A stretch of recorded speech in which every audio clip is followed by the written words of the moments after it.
नमस्कार, आप देख रहे हैं एपी टुडे न्यूज़ 24।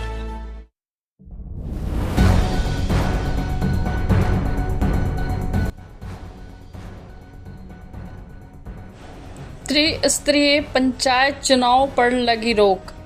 सरोवर नगरी नैनीताल हाई कोर्ट ने त्रिस्तरीय पंचायत के आरक्षण की याचिकाओं पर सुनवाई करते हुए मुख्य न्यायाधीश नरेंद्र जी व न्यायमूर्ति आलोक मेहरा की खंडपीठ ने आरक्षण को नियमों के तहत तय नहीं पाते हुए त्रिस्तरीय चुनाव पंचायत पर रोक लगा दी है।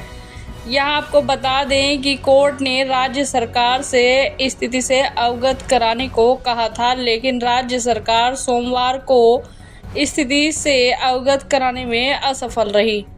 कोर्ट के आदेश के बाद भी सरकार ने चुनाव की तिथि निकाल दी, जबकि मामला कोर्ट में चल रहा है, जिस पर कोर्ट ने पूरी चुनाव प्रक्रिया पर रोक लगा दी। सभी संभावित उम्मीदवारों के चेहरे पर खामोशी छाई गई। नैनीताल से ललित जोशी की रिपोर्ट। बड़ा आदेश आज उत्तराखंड हाईकोर्ट का है, क्या कोर्ट ने कहा है और क्या तर्क आपकी ओर से दिए गए थे? आज हमारे द्वारा माननीय उच्च न्यायालय में रिट याचिका लगाई गई थी कि जो पंचायत चुनाव सरकार कर रही है, जो आरक्षण और रोटेशन कर रही है, वो बिना नियमों को अधिसूचित किए हुए कर रही है और उसको एक गवर्नमेंट ऑर्डर के आधार पर कर रही है। कोर्ट ने हमें सुनने के बाद पिछली डेट में ही पूछा था कि आपने रूल नोटिफाई किए नहीं किए, तो उसका कोई सरकार ने जवाब नहीं दिया। तो इस आधार पर कोर्ट ने उसको आखिरी तिथि तक के लिए अगली प्रक्रिया पर रोक लगा। क्या आधार माना है? आधार ही माना है कि जब एक्ट में ही लिखा हुआ है कि कोई भी प्रक्रिया की जाएगी पंचायत से संबंधित, तो वो रूल्स के आधार पर होगी।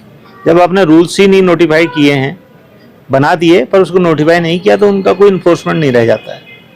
और इसके अलावा भी तमाम चीज़ें कोर्ट ने कही हैं। सरकार ने क्या डिफेंस किया था अपना? सरकार का कहना था कि क्योंकि चुनाव नोटिफाई हो गए हैं, तो इसलिए अब इसमें कोई रिट पिटीशन पोषण ही नहीं है।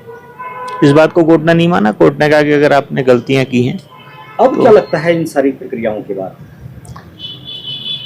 अब सरकार पर निर्भर है कि सरकार अपने रूल्स नोटिफाई करे, प्रॉपर तरीके से रूल्स लाए, जो हमारे पंचायती राज एक्ट में लिखा गया उस हिसाब से अपने रूल्स लाए।